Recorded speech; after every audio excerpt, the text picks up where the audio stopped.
crois qu'on est vraiment dans une crise très très profonde, puisque ce qui normalement est le ferment, le ciment de la République, le ciment de la nation, c'est la croyance dans la justesse des votes. Maintenant, si même les Français ne croient plus dans le résultat des élections, c'est la porte ouverte vraiment à l'anarchie, à la guerre civile. C'est ça qui est terrible. Oui. Et donc, je crains que la France ne suive ce qui s'est passé aux États-Unis.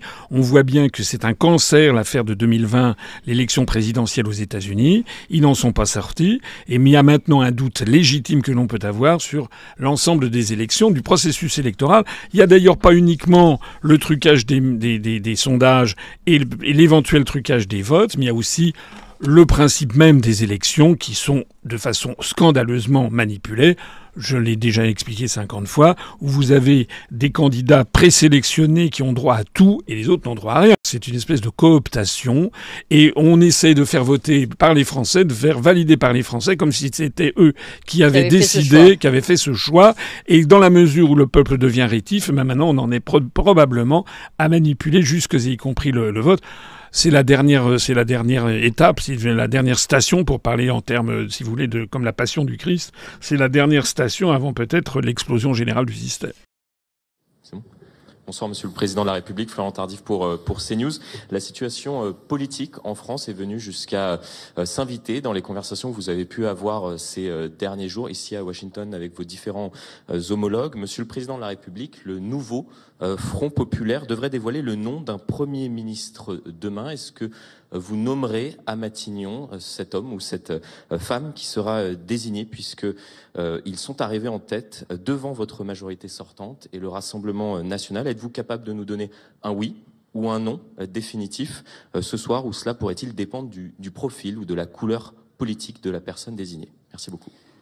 Je ferai aucun commentaire, et vous le comprendrez bien, depuis Washington sur la situation politique intérieure. Ce que je peux vous dire, c'est que j'ai pu confirmer à l'ensemble de mes homologues et alliés que la France aurait une approche de continuité de ses engagements internationaux, qu'il s'agisse de l'Europe, de l'Alliance ou du soutien à l'Ukraine, car les forces politiques qui constituent une majorité à l'Assemblée sont en faveur de ces lignes. Et qu'en aucun cas, ce sont les forces qui les remettaient en cause qui ont dégagé une majorité. Ça les a rassurés. Par ailleurs, la France a une constitution claire en ces domaines qui permettent d'assurer la continuité de sa politique étrangère et sa crédibilité internationale.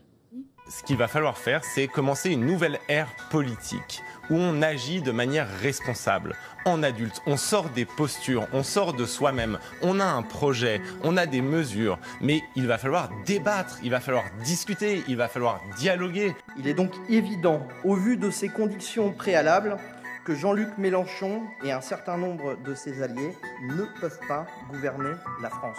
Je le dis ce soir, nous ne nous prêterons à aucune coalition des contraires qui viendrait trahir le vote des Français. Et pour nous, il n'y aura ni coalition, ni compromission. La marée monte, elle n'est pas montée assez haut cette fois-ci, mais elle continue à monter et par conséquent, notre victoire en réalité n'est que différée. Bonsoir Philippe Ricard pour Le Monde.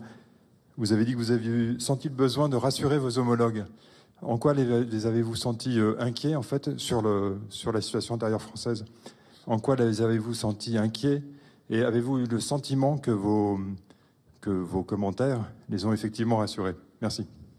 Non, je ne l'ai pas du tout senti inquiet, mes homologues. Je pense que j'en ai senti beaucoup soulagés parce qu'ils avaient compris que le risque d'avoir une formation politique qui remettait en cause la présence dans le commandement intégré de l'OTAN, qui questionne pour une autre notre dissuasion, qui remet en cause profondément l'aide à l'Ukraine, était de nature à pouvoir compliquer les décisions que nous avions prises, même si là aussi notre Constitution est claire. Donc il n'y a pas eu d'autres commentaires, comme je vous le dis.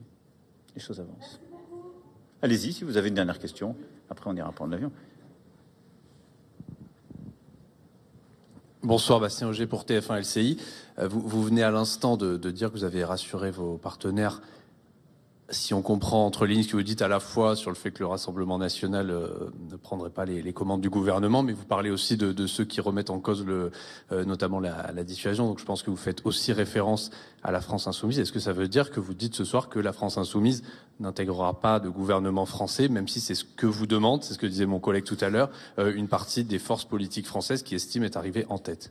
C'est bien essayé, mais je ne répondrai pas davantage à des questions de politique intérieure. Mais je ne peux pas vous reprocher d'avoir essayé. Vous n'avez même plus besoin d'avoir des élections, car vous pouvez déjà prédire ce qui sera, et après on peut dire, pourquoi avons-nous besoin d'élections? Parce que nous savons quel sera le résultat. Dans cette mafia européiste, ils n'osent pas dire la vérité aux Français. La vérité aux Français, c'est que de toute façon, ces élections, en fait, n'ont servi à rien. Voilà, c'est ça la vérité. La vérité, c'est que la France, elle est encore plus ingouvernable parce que d'élection en élection, la situation s'aggrave. D'élection en élection, on énerve de plus en plus le peuple français. François Asselineau exprime, avec raison, une profonde inquiétude concernant la légitimité du processus électoral et les conséquences potentielles de la perte de confiance des citoyens dans ce système. Les propos de Macron confirment que Asselineau a totalement raison. Les élections n'ont servi à rien et que ce soit le RN ou le Nouveau Front Populaire, aucun parti à l'Assemblée nationale ne va agir dans l'intérêt des Français. Point clé des propos de Asselineau à examiner. 1. Perte de confiance dans le système électoral. La perte de confiance dans l'intégrité des élections peut éroder les fondements même de la démocratie. Lorsque les citoyens ne croient plus que leur vote compte ou que les élections sont justes, cela peut mener à une crise de légitimité pour les gouvernements élus. Comparaison avec les États-Unis. La citation fait référence à la situation aux États-Unis après les élections de 2020, où les allégations de fraude ont persisté malgré de nombreuses vérifications et audits. Cette situation a entraîné une méfiance durable envers le processus électoral pour une partie de la population. 2. Manipulation perçue du processus électoral. L'idée que certains candidats sont présélectionnés et bénéficient d'un traitement de faveur tandis que d'autres sont marginalisés soulève des questions sur l'équité et la représentativité du système électoral. La notion de cooptation suggère que le processus démocratique est en fait contrôlé par une élite, plutôt que par le peuple. 3. Conséquences potentielles. L'auteur de la citation évoque des conséquences graves telles que l'anarchie et la guerre civile si la confiance dans le système électoral continue de s'effriter. Cette dernière citation avant une explosion générale du système est une métaphore dramatique pour illustrer la gravité perçue de la situation. Perspective supplémentaire. Rôle des médias et des sondages. Les médias et les sondages jouent un rôle crucial dans la formation de l'opinion publique et la perception des candidats. Des sondages biaisés ou des reportages partiaux peuvent contribuer à la perception que le système est manipulé. Transparence et réforme électorale.